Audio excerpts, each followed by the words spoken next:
بسم الله الرحمن الرحیم. عزتمندو، تاسو د مفتی منیر شاکر دا خبرې اورئ. د دې نه په زه بیا ستاسو سره څو خبرې خلڅوي یره شیعگان کافر دي اوی ځان نه کلمه جوړه کړې ده لا اله الا الله محمد رسول الله علی ولی الله ووصی رسول الله وخلیفته بلا فصل متاخم محمد رسول الله د ځان نور سره تړلې لا اله الا الله پس فورا محمد رسول الله وای نو ترکیب غلطی کی د دې کلمې لا اله نشتا لائق د عبادت الا حرف استثناء لفظ اللہ با مبدل منہ جوڑوی محمد الرسول اللہ با ٹول جملہ جوڑا کی او دا با بیا چکل پیوزے کی دا با بیا بدل کی نو دین اڈیر غلط معنی روزی بیا بے معنی داشی چی نشتا لائق دے عبادت مگر یو اللہ دے و حقا اللہ چوک دے محمد دے دین با وحدت الوجود جوش. عزتمندو، تاسو مفتی منیر شاکر خبرې اورېدلې. دا وایي چې تاسو شیعاګانو ته کافران وایي په دې وجه باندې چې هغوی په کلمه کې زیاتوالی کړی دی چې لا اله الا الله محمد رسول الله علی وصی الله ووصی رسول الله وخلیفته بلا فصل.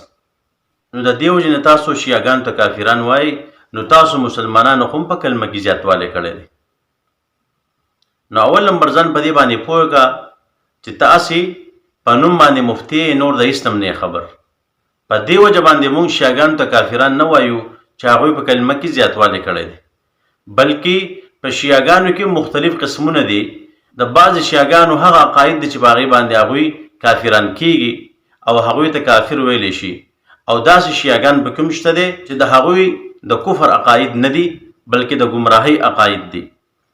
نو ټول شیعاګان کافران نه دي، او په کلمه کې د زیاتوالي د وجې نه موږ شیعاګانو ته کافران نه وایو، بلکې علما چې شیعاګانو ته کافران وایي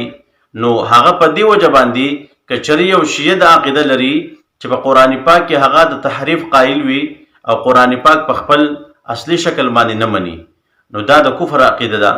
ځکه قرآن پاک چې موږ ته را رسېدلی دی بالکل په دې کې رد و بدل نه یې شوی، په دې کې تحریف نه یې شوی. نمبر 2، که یو شیعه په حضرت عائشہ صدیقه رضی الله تعالی عنها باندې دا زنا تهمت او الزام لګی، نو په دې وجه هغه کافر کیږي، ځکه چې په قرآن پاک کې د هغې د براءت ښکار اعلان راغلی دی. 3 نمبر، که یو شیعه دا وایي چې حضرت جبرائیل علیه السلام نعوذ بالله غلط شوی و او هغه خیانت کړی دی، دوکې کړې ده، او د حضرت علی رضی الله تعالی عنه په ځای باندې نبی علیه السلام ته وحی راوړې ده، نو که دا د یو شیعه عقیده وي په دې باندې هم کافر کیږي. دغه رنګې بعضې شیعاګان دا عقیده هم لري چې د دې کوم 12 امامان دي هغوی له د پیغمبرۍ درجې ورکوي، په دې باندې هم کافران کیږي. نو که چېرې د شیعاګانو دغه عقاید وي بیا خو بالکل کافران کیږي په دې باندې، او که چېرې په دې کې د یوې عقیدې هم قایل نه وي نو بیا هغوی کافران نه دي، او په کلمه کې خو هغوی زیاتوالی آلرډي کړی دی خو په دې باندې هغوی کافران نه دي. نو ستا دا خبره غلطه ده چې تاسو په کلمه کې د زیاتوالي د وجې نه شیعاګانو ته کافران وایي. باقي راځو دې خبرې ته وې چې مسلمانانو هم په کلمه کې زیاتوالی کړی دی، نو زه تا ته یم چې ته یې منکر حدیث، تا ته خو چې کوم دی دا پته شته نه چې په احادیثو کې دا راغلي ده او که نه ده راغلي. په بعضې احادیثو کې بالکل دا کلمه یو ځای هم راغله، لکه په المستدرک للحاکم کې دا حدیث موجود دی،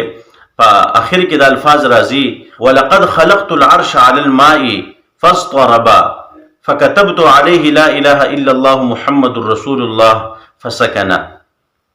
الله رب عزت فرمایي عرش مې پیدا کو په اوبو باندې، د اوبو د پاسه نو دا عرش په ړقېدو شو، نو ما په هغې باندې لا اله الا الله محمد رسول الله ولیکو، نو هغه چې کوم دی ودرېدو. اوس په دې حدیث کې صراحتا کلمه یو ځای راغله. دغه رنګې په کتاب الاسماء والصفات د امام بهقي رحم الله په دې کې حدیث هغه راوړی دی او په هغې کې دا کلمه مکمل ده. نو ته خو چونکې منکر حدیث ہے، د احادیث نو انکار کوونکې احادیث منې نه، نو ځکه چې کوم دی تا ته دې خبرې پته نه لګي او دلته چې کوم دی ته انکار کوي. بل ته دا خبره کې چې په دې صورت کې بیا معنی هم غلطېږي،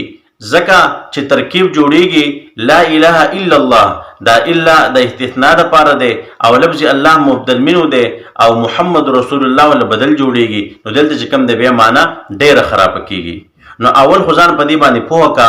تاسو د علم نه چې کوم دی خالی یې ستاغه مفتی حفیظ الله نه ما 13 غلطیانې وستلې ټول چې کوم دی ګډي وډي ویلي په درس کې طالبان ته چې کوم دی هغه یو غر بل غر وشتلې دی هغه غلطیانې په نت باندې موجود دي زما په پیج کې دغه رنګ تم دا خبره کې چې دلته الا د استثناء لپاره دی او لفظ الله مبدل منه دی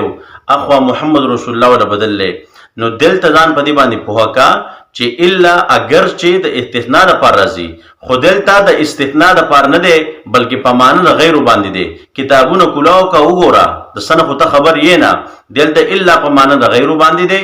او لفظ الله چې کوم دی بیا د غیر د لپاره مضاف الیه جوړیږي نو دغه مضاف الیه به چې کوم دی د لفظ اله د لپاره صفت شي او موصوف صفت بدلای نه فی جنس د لپاره اسم شي او موجود بول چې کوم دی مون خبر راو باسو دا به ځان جمله شي نو بیا لای فی جنس به د خپل اسم او خبر سره ملاو شي ځان جمله بشي او محمد رسول الله محمد مبتدا دی او رسول الله مضاف الیه خبر دی. نو تا چې کوم خبره کړله چې لفظ الله مبدل منه اخوا محمد رسول الله بدل دا به کم ذکر راغلی دا کم کتاب والے لیکلی ته ما ته چرته پیش کنه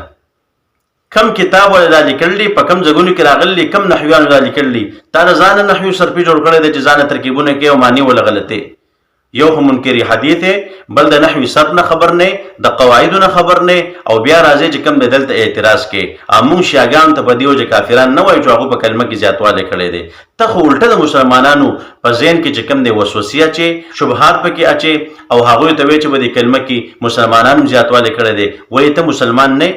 کنه تم شیعه او د شیاګانو ملګری زکه چې کوم د اعتراضونه کې نه اول ځان خبروا رست اعتراض کوا اعتراضونه دیم غلط دي ترکیب دیم غلط کړي دي راشه واپس اوله درجه شروع کا لږ ځان په ترکیبونو پوکا د مفتی حفیظ الله دی اوله درجه د کینو چا غزان په ترکیبونو باندې پوکي په قواعد باندې پوکي بیا سوشل میډیا لرازي